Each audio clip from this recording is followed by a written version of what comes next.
Welcome to the Sanctuary Podcast. Angel Deer is a medicine man and offers his work on sacred land through shamanic healing, energy healing, sound healing, breath work, plant medicine, and workshops and events. The Sanctuary is a community for all those who seek healing, transformation, ancient wisdom, and a place to come together to create a new way of living and relating. This is the Sanctuary Podcast, and this is Angel Deer. So today we're going to pick a nice light topic, the topic of transition. And what I'd like to know from you, since you know this word very well, is had you thought about it before you experienced your own first transition? I did not, in fact. I never visualized it. I never thought it was something, that was, something important in life. Yes.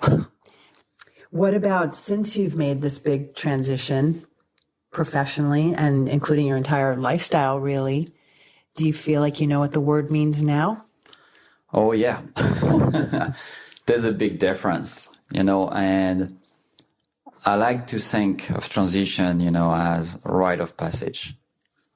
You always remind me when I think transitions, rite of passage. In life, we're coming into life through rite of passage, our birth, and that's coming through with sweat and tears and blood and pain and noise. Sounds very melodramatic. It is, but it's and at the same time, it's so beautiful. It's coming into life. We are coming that way.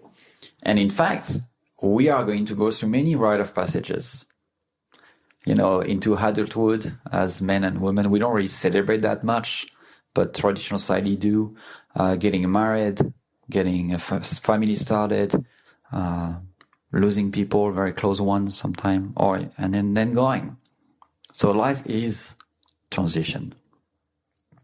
Why is it, do you think, that often we don't look at just the things like seasons changing or day turning into night, turning into day as transitions, and that the word always seems so big and lofty? Well, we have a big disconnection first, I think, with nature and our own nature to start with. And rite of passages, because they are not celebrated in our society anymore or not seen as so meaningful as they used to be in traditional society, they are very also sometimes even pushed away. And it's a problem. In traditional society, everybody comes around, the tribe, the family, the whole village, to celebrate those rite of passages. And they are always painful. They are always something that we have to let go. There's always something that we have to learn, to grow from. And it often comes, with blood and tears and pain. But also ceremonial and communal, yes, albeit difficult, yes. Right? And it's a very different thing, I think, if you look at transition, a rite of passages, as something that's life itself, than something that's an accident or a problem. If you realize, this is part of life. In fact, this is life. I'm transitioning every morning, every evening. I'm transitioning, in life during certain part of my life. And if you see, this is happening to everyone, but if on top of it, it was celebrated and everybody will come around you, doesn't mean the pain go away, but it might be much easier to go through it. I just got fired from my job. Come on over. We're having a party. I just got divorced. Come on over. Yeah, you're right. But there's something to it. There is something to it. And it's okay, we'll survive that probably. At the end of the day, we're going to get in a different place. When you have lived those rite of passages and you look back 5 years, 10 years down the line, you're just like, oh my God, this is amazing. In fact, what happened? It allowed me such growth. It allowed me maybe to find the right person. It allowed me to find maybe my life career, my life purpose. The problem is that we're very ashamed of it. We hide. We don't tell anyone. We lie on our social media. We don't tell we are miserable. We don't tell we lose our job. We feel out of the system. We so much have to be like everybody. And when we go to that next phase, somehow there's nobody there. And I think that's where the pain is coming from. A lot of the pain is coming from there. Having experienced one of many transitions, but my most recent one, a year and a half ago when my job got eliminated. First of all, you talk about just the idea of the pretense of things like, let's just call out Facebook as one example of many, or YouTube, where I actually thought, I'm in this process right now, and I want to start a channel that's called Single, Middle-Aged, and Unemployed as a way to, I really thought about this, and I chickened out.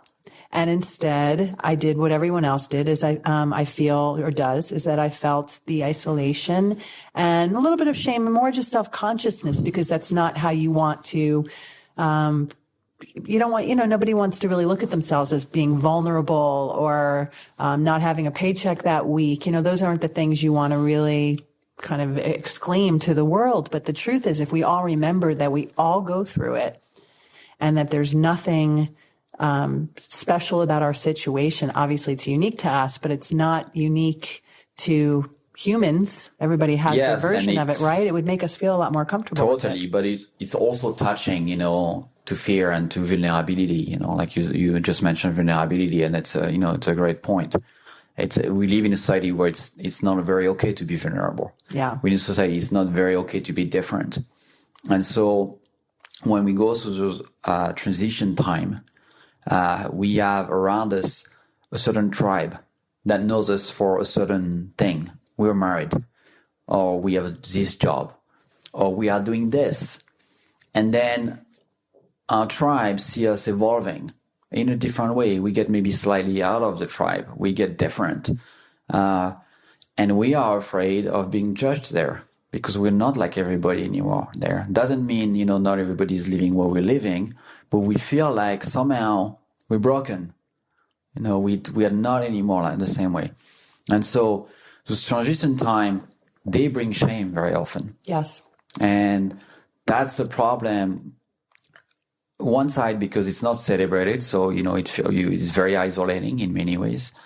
And two, because I really think that I never thought of that before until it happened to me. So somehow it means nobody really talked to me about it. Or I see it happening to other people and it seems like something very unique or rare. It's not happening to everyone. Well, when I went through it and when I started talking about it, I realized, in fact, it was very common. Yes. And in fact, it was life itself. This was not an accident of life. This was life itself. It needs a voice. I'm sure a lot of people found comfort listening to you and your story. Yes, I think once you start talking about it, and that was the reason why I blogged originally, it was to find my new tribe, find the people that maybe were like me. So maybe, part of it was trying to reconnect to a new tribe. But I think a lot of it has to do, okay, I need to talk about it. I need to have people, and I realized, there's so many people, we're all going through it. And once you start talking, the people that maybe looks like they've never been through it start opening and say, oh my God, I'm so glad you're talking about that. Yes. So then you look back and say, okay, that's the wise thing to do. Let's be vulnerable. Like Brené Brown says, that's something that can save us, and save humanity in so many ways by just opening and talking about it. You're listening to the Sanctuary Podcast with Angel Deer. While you're listening, browse the website at www.thesanctuaryheal.com.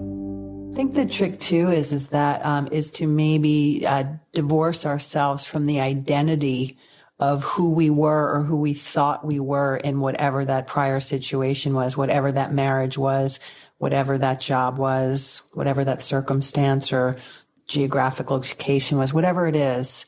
That maybe if we try to separate ourselves from identifying with it and realize that the magic is in knowing that we are not our circumstances. Right? We're not. That it helps us move through it maybe a little more gently, do you think? Yes, and you're right. Shading who we are as an identity is going to be a little bit difficult. There is a transition, the cocoon, the butterfly, or the serpent that's shedding its skin. There's a beautiful prayer that the Indians in Peru are using. They talk to the serpents and they tell him, teach us to shed the past the way you shed your skin. And it's something beautiful. It's a beautiful image, and they're obviously doing that prayer from their heart with a lot of meanings in it. What does it mean? What the serpent, is used to that. He's shedding his skin. It's probably a little bit painful. We don't know. There's definitely something going on.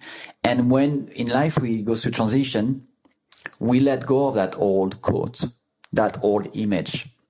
And in a society where we are so defined by what we look like, letting go of what we look like can feel like a little death. Yes. In fact, Rite of Passages is a death in many ways of our old self, to let space grow for that new person to come in.